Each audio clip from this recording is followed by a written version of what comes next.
Atos dos Apóstolos, capítulo 1. Vamos ler a partir do versículo 1.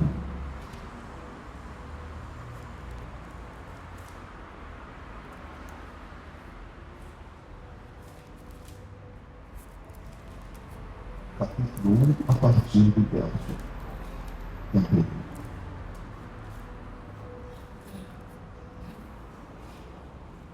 Diz aqui: introdução à ascensão de Jesus. Quando nós ouvimos a palavra ascensão, representa o ato de ascender de baixo para cima. Porque quando, a exemplo do sol, quando o sol nasce, nós podemos identificar nitidamente, olhando para a linha do infinito, o sol, ele ascendendo, não apenas iluminando, não apenas clareando, mas subindo. E uma ascensão, ela representa isso: subir para uma posição onde possa reger todo o universo. Então, quando uma pessoa limitada como nós, ela ascende socialmente, então isso representa um cargo, uma função relevante que envolve um grupo de pessoas. Mas esta ascensão, pela nossa limitação de sermos presentes, ela não pode alcançar um todo. Quando se refere a Deus, a pessoa do Senhor Jesus, aí estamos tratando de alguém que, quando ascendeu o universo, tomou conhecimento de que ele ocupou um lugar que está acima de todos os outros. E então, o escritor diz assim no versículo 1 deste capítulo: fiz o primeiro tratado, ó Teófilo, acerca de tudo que Jesus começou, não só a fazer, mas a ensinar, até o dia em que foi recebido em cima, depois de ter dado mandamentos pelo Espírito Santo aos apóstolos que escolheram, aos quais também, depois de ter padecido, se apresentou vivo com muitas e infalíveis provas, sendo visto por eles por espaço de 40 dias, e falando do que respeita ao reino de Deus. E estando com eles, determinou-lhes que não se ausentassem de Jerusalém, mas que esperassem a promessa do Pai, que disse ele: de mim ouvistes, porque na verdade João batizou com água, mas vós sereis batizados com o Espírito Santo não muito depois desses dias. Aquele, pois, que se havia reunido, perguntaram-lhe, dizendo: Senhor, restaurará tu neste tempo o reino de Israel? E disse-lhe: não nos pertence saber os tempos ou as estações que o Pai estabeleceu para ou pelo seu próprio poder, mas recebereis poder, ou as virtudes do Espírito Santo que há de vir sobre vós, e sereis testemunhas tanto em Jerusalém como em toda a Judéia e Samaria e aos confins da terra. E quando dizia isso, vendo eles, foi elevado às alturas, e uma nuvem o recebeu, ocultando a seus olhos. Estando com eles, Vistos no céu, enquanto ele subia, eis que junto dele se puseram 2 varões vestidos de branco, os quais disseram: varões galileus, por que estáis olhando para o céu? Esse Jesus, que dentre vós foi recebido em cima do céu, há de vir, assim como para o céu o viste ir. Então voltaram para Jerusalém, do monte chamado das Oliveiras, o qual está perto de Jerusalém, a distância do caminho de um sábado. E entrando, subiram ao cenáculo, onde habitavam Pedro e Tiago, João e André, Filipe e Tomé, Bartolomeu e Mateus, Tiago, filho de Alfeu, Simão, o Zelote, e Judas, filho de Tiago.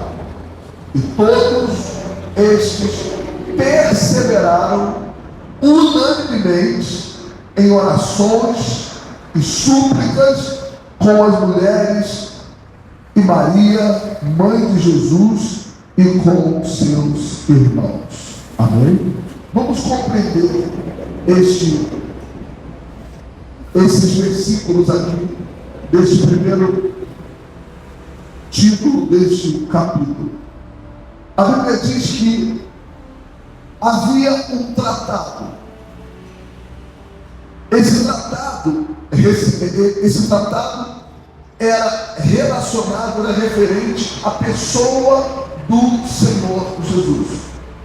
E o que representou esse tratado, e que representa até o dia de hoje? O cumprimento dos mandamentos. E nós temos batido nessa tecla, porque hoje tem sido um assunto muito relevante na igreja: a graça ou a lei. E normalmente existe um desequilíbrio de um ponto ou de outro, quando o assunto é este: a graça e a lei. Ou a igreja, ela é legalista e afronta, debate a graça, ou a igreja, ela é desequilibradamente graciosa e combate, e debate e confronta a lei. E quando elas partem desses dois princípios, é como se elas negligenciassem o que Deus diz e negligenciassem o que Jesus diz. Observem que, antes de Jesus ser anunciado, Jacó, o homem mau caráter, não existe outra descrição para ele. Um foi Jacó, outro foi Israel. E o homem de caráter que representou um exemplo para nós de luta diante de Deus e diante dos homens e diante de si mesmo, e que depois ele converteu-se dos seus maus caminhos e tornou-se uma referência de um povo, que nós somos o povo de Israel. Este homem, ele teve uma mudança radical, uma conversão, mas o seu caráter no primeiro momento era muito duvidoso. Ele fazia tudo absolutamente que necessário fosse para ter vantagem, até cerrar o seu relacionamento com o próprio Deus. Mas um dia, esse homem, ele abre a sua boca e diz assim: Senhor, se tenho achado graça aos teus olhos. Então observe, ele fala de uma graça, ele expressa-se diante da palavra graça, ciente de que diante de Deus não representam acessos, não temos acessos que representem as nossas qualificações. Diante de Deus temos acessos por causa das qualidades dele. Não temos acesso por causa dos nossos méritos. Nós temos acesso por causa do sacrifício dele. Então, se nós partirmos desse princípio, o que seria ir ao mercado e obter produtos de graça? Não ter que pagar por aquilo. Não que o produto seja de graça, mas que alguém pagou em nosso lugar. É o mesmo que você ir ao mercado, encher 2, 3 carrinhos com o objetivo de pagar. Porque Jesus pagou com a vida, nós não temos vida, então poderíamos pagar também. A diferença seria que ele pagou por todos nós. E no nosso caso seria cada um paga a sua. E a amizade continua. No entanto, nós também temos a condição de pagar pela nossa própria vida e com a nossa própria vida, se fosse referente à nossa vida no singular. Ele fez um sacrifício coletivo e nós um sacrifício singular. Agora imagine você se dirigindo ao caixa, pedindo ajuda porque você tem não um, mas 3 carrinhos lotados de compra. E você chega no caixa, ela resiste tudo absolutamente, embala e diz: obrigado, vai com Deus. E você fala: não, mas eu vou pagar. Ela diz: não, alguém esteve aqui antes de você e pagou. Como assim? Essa pessoa sabia que eu ia comprar exatamente esse produto? Não sei, mas o que eu sei é que o valor que foi pago aqui foi exatamente o valor pelo que você escolheu para levar. Isso é graça. Isso é graça. É alguém ir lá e pagar antes, sem saber o que vamos comprar, sem saber o que vamos levar. E quando chegarmos com o objetivo, com a intenção de pagar, a pessoa diz: já foi pago.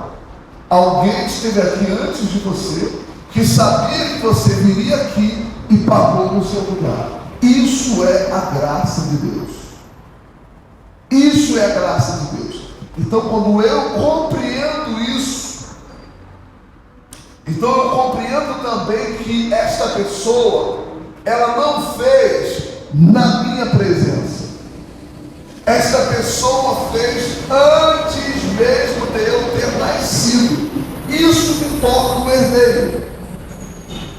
Então, a partir do momento que eu tenho essa informação, o meu objetivo não precisa ser preocupar-me com o patrimônio que recebi como herança, mas o meu compromisso é pensar como herdeiro, viver como herdeiro, agir como herdeiro, porque a herança é um fato que depende de mim. A única dependência que a herança tem quanto a mim é de administrá-la de uma forma crescente. Isto é a graça de Deus, que não é o mérito do Novo Testamento, que não é o mérito do Antigo Testamento, mas é o mérito de todas as pessoas que tiveram a oportunidade de viver uma experiência com o próprio Deus. Isso foi vivido por Jacó, isso foi vivido por Paulo, que é a pessoa que enfatiza muito o fator graça, porque se nós analisarmos, eram homens, os dois, no primeiro momento, antes de mudar seus nomes, de caráter duvidoso, 2 extremos, mas com práticas repugnantes. E Deus olhou para eles e disse assim: eu quero usá-los,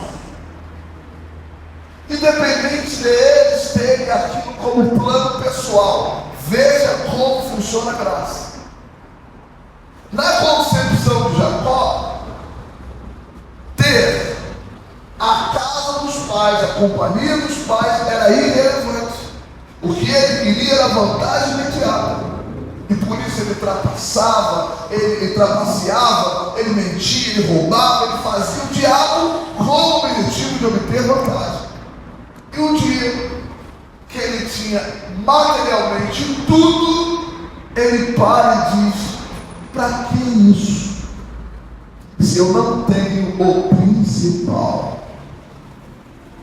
Por que isso, se eu não tenho o principal? Aí ele para em um deserto, em um vale, E ele diz para Deus: Senhor, se eu tenho achado graça aos teus olhos, eu te peço uma vida diferente dessa. E aí ele se propõe: o Senhor será o meu Deus. Esta foi a palavra-chave. Que até aquele presente momento, o Deus de Jacó não era o Senhor dos exércitos, eram as suas habilidades pessoais, os seus recursos pessoais e a força do seu braço. E quando ele se propôs a isso, começa uma luta. Se ele estava só no deserto, essa luta era interior, era consigo mesmo. O homem era ele. E também luta com Deus, com o objetivo de que, a partir daquele momento, aquele lugar em que ele estava se tornaria a casa de Deus e a porta dos céus. Era o deserto, mas ele considerou que aquele lugar se converteria nisso, exatamente pelo fato de ele, naquele lugar, independente do ambiente, ele ter vivido uma experiência com Deus. E a partir dali, o nome dele foi mudado.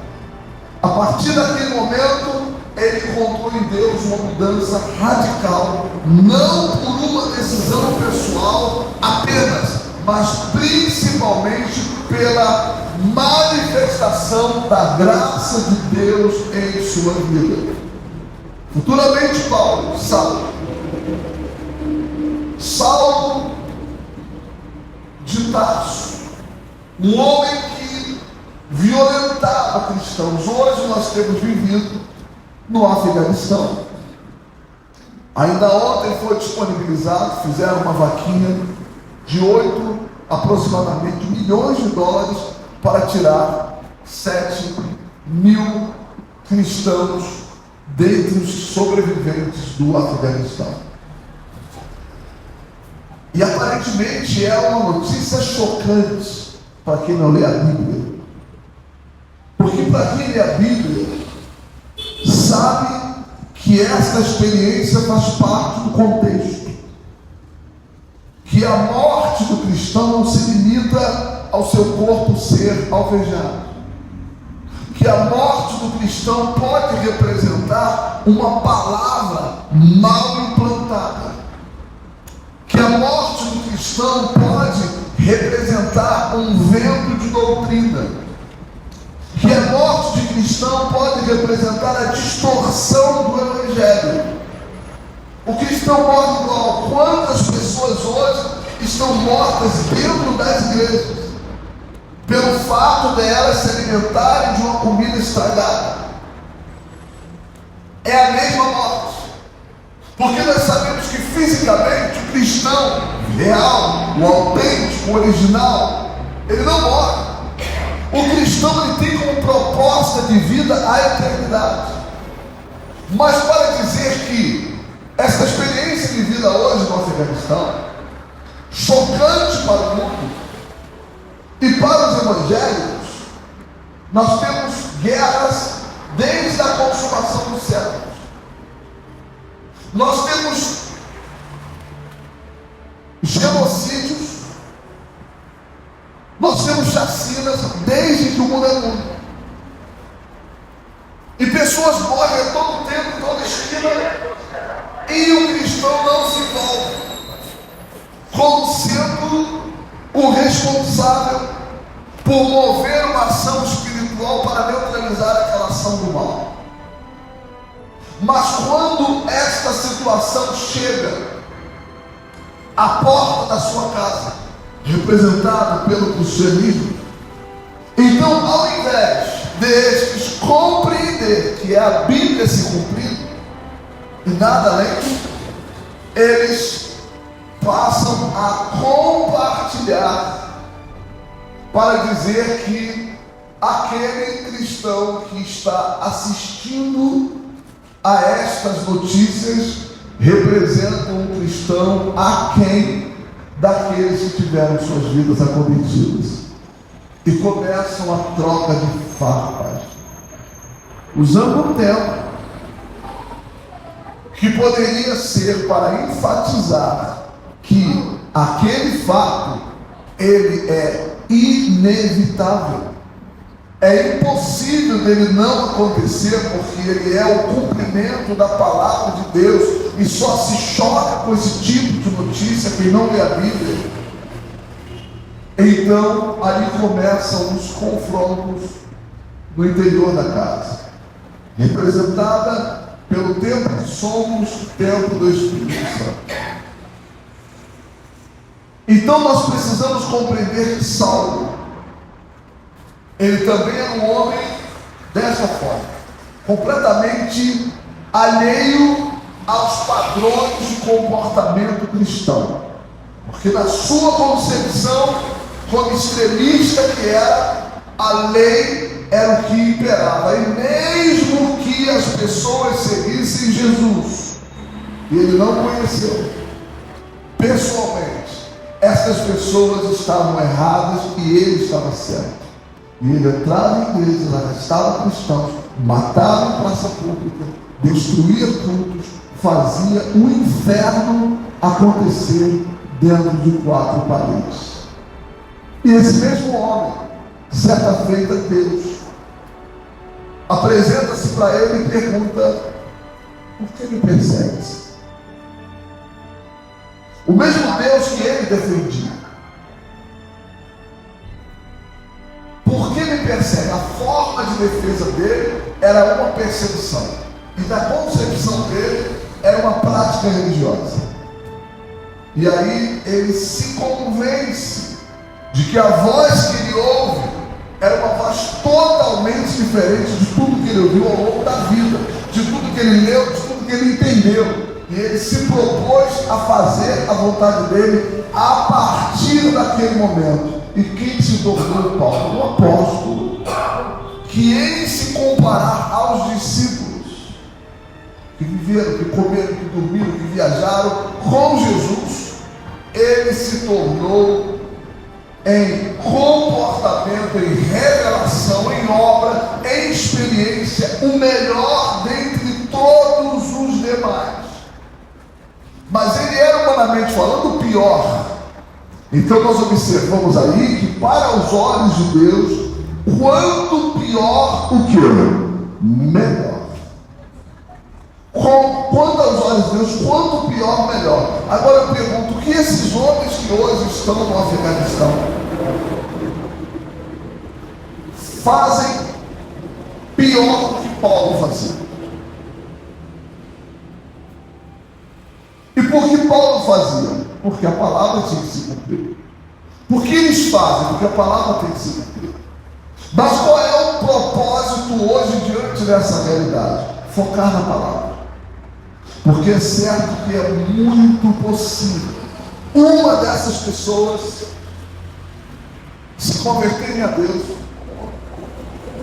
e da mesma maneira que elas arrebatam muitas pessoas para seguir suas capacidades de destruição, elas arrebataram a multidão, como nós estamos aqui para o Evangelho chegar, e muito do nosso entendimento através de Paulo. Seguimos Jesus.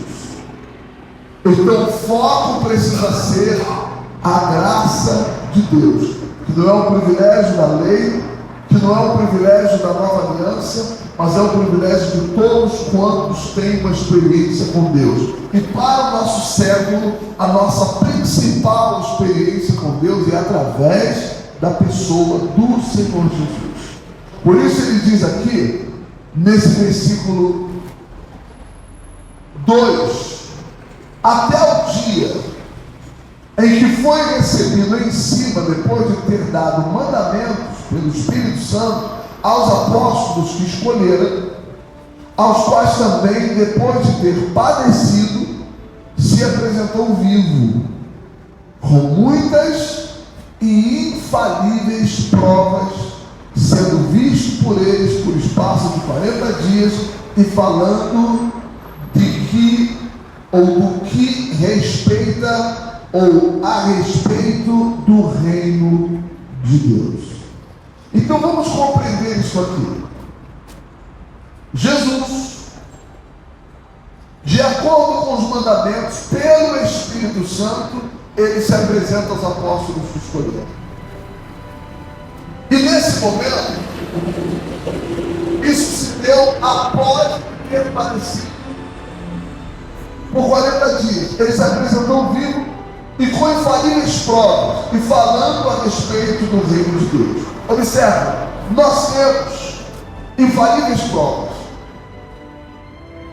No entanto, qual é o reino que hoje, com maior frequência, com maior fluência, é expressado através dos nossos lábios?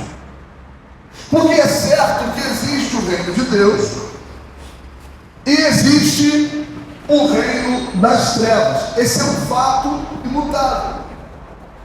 Existe Deus e existe o diabo. Isso é um fato imutável. Existe o bem e existe o mal. Esse é um fato imutável. No entanto, nós estamos falando de dois países, nós estamos falando de dois mundos, de dois universos. Agora é importante nós compreendermos que se nós estivermos na quarta-feira e o nosso foco estiver na terça que passou, nós não vamos conseguir viver a experiência proporcionada pela quarta-feira, porque nós estaremos olhando para trás, e isso irá nos limitar na terça. Porque quando nós chegarmos na quarta que estamos vivendo hoje, nós estaremos na quinta que vamos viver amanhã. Porque se hoje eu estou um dia quente, então é certo que eu vou chegar hoje apenas amanhã. Vou chegar no hoje apenas amanhã. E amanhã eu vou estar olhando para a quarta. E sexta eu vou estar olhando para a quinta. E janeiro eu vou estar olhando para dezembro. E 2021 eu vou estar olhando para 2020. E eu sempre caminharei andando, olhando para trás. Isso pode me levar a tropeçar. Porque olhar para trás não é a direção a ser olhada quando estamos caminhando. Então observem que Jesus falava a respeito do reino de Deus. Os apóstolos falavam a respeito do reino de Deus, mesmo em posição de combater o reino das trevas. Então qual precisa ser o meu foco? Aquilo que Jesus faz. Porque quando eu foco em Jesus, automaticamente eu foco naquele que veio para desfazer com todas as obras de quem? Do diabo. Se torna automático. Agora, se eu foco nas obras do diabo, se eu foco nas ações do diabo, eu simplesmente tiro ou perco o meu foco naquilo que representam as obras de Deus, que são aquelas que eu preciso estar envolvidos para que eu veja a sua glória. Então na minha boca precisa estar de uma forma plena, constante, natural as obras de Deus. Isto é a graça. Meu foco está nele, através da pessoa do Senhor Jesus. Isso neutraliza a existência do diabo? Não. Mas neutraliza as suas ações na minha vida. Neutraliza as suas entradas na minha vida. Porque ficará claro de que na minha vida ele não teve e não terá acesso livre para agir conforme ele deseja, porque eu pertenço e vivo em um reino, a saber, o reino de Deus. E daí então ele diz, no versículo 4, e estando em Jerusalém, e estando com eles, determinou-lhes que não se ausentassem de Jerusalém, mas que esperassem a promessa do Pai, que disse ele, de mim ouvistes, porque na verdade João batizou com água, mas vós sereis batizados com o Espírito Santo, e não muito depois desses dias. Aqueles, pois, que haviam dormido perguntaram-lhe, dizendo: Senhor, restaurarás tu neste tempo o reino de Israel? Olha a associação com Israel, com aquele homem que viveu aquela experiência lá no começo de tudo.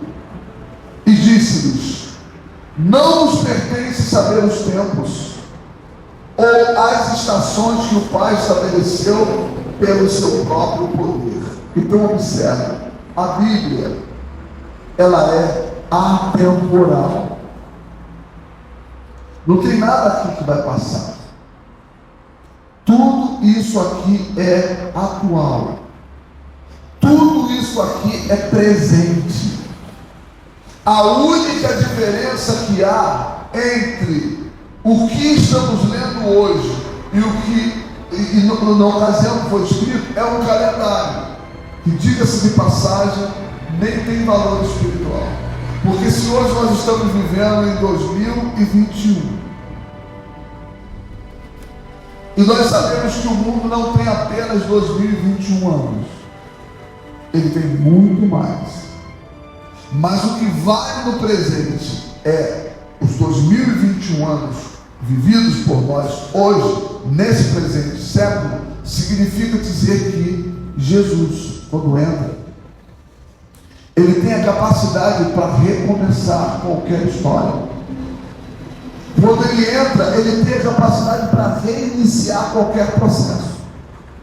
Então o mundo era seguindo uma direção até o seu nascimento. Ele nasceu, zeraram o calendário para começar tudo novamente. Então existe a vida antes de Jesus. Existiu, mas ela só é considerada após ele, porque hoje ninguém vai ao Pai se não for por ele. Ninguém tem acesso algum se não for por ele. Então esta é a realidade dos fatos que precisamos viver no presente, porque o poder de Deus é algo estável, não oscila. O judiciário cai, não cai.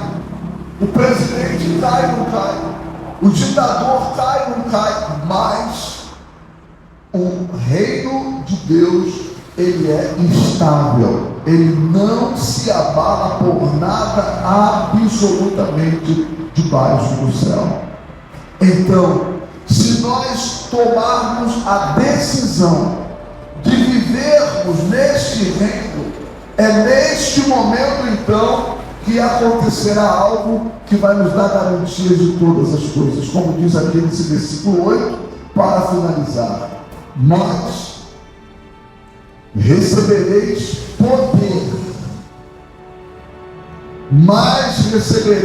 poder, ou a virtude do Espírito Santo que há de vir sobre vós. E após este fato, ele diz aqui: e sereis o quê? Minhas testemunhas, tanto em Jerusalém, como em toda a Judéia e Samaria, e até onde? Os confins da terra. Se amanhã inventarem outro lugar, outro país, como nessa ocasião o Brasil não existia, nessa ocasião as Américas não existiam. Então, se porventura criarem um outro lugar que hoje representa os confins da terra, nesse lugar também as pessoas serão alcançadas por esse poder.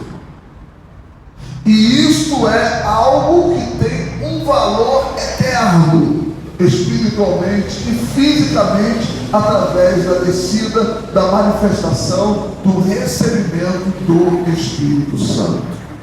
Então, como cristãos, nós temos que ter o selo do Espírito Santo. Como cristão, não é uma regra temos que falar em línguas, mas quando falamos, edificamos a nossa vida. Isso também não é algo que vai acontecer na vida dos perfeitinhos. Isto é algo que Deus deixou liberado para nós, com o objetivo de nos dar um sustento como autoedificação. Então, quando eu estou me edificando, quando eu falo na língua dos anjos, quando eu oro na língua dos anjos, quando eu canto na língua dos anjos, quando eu uso a língua dos anjos da maneira que me apraz, eu estou edificando a mim, no sentido pessoal.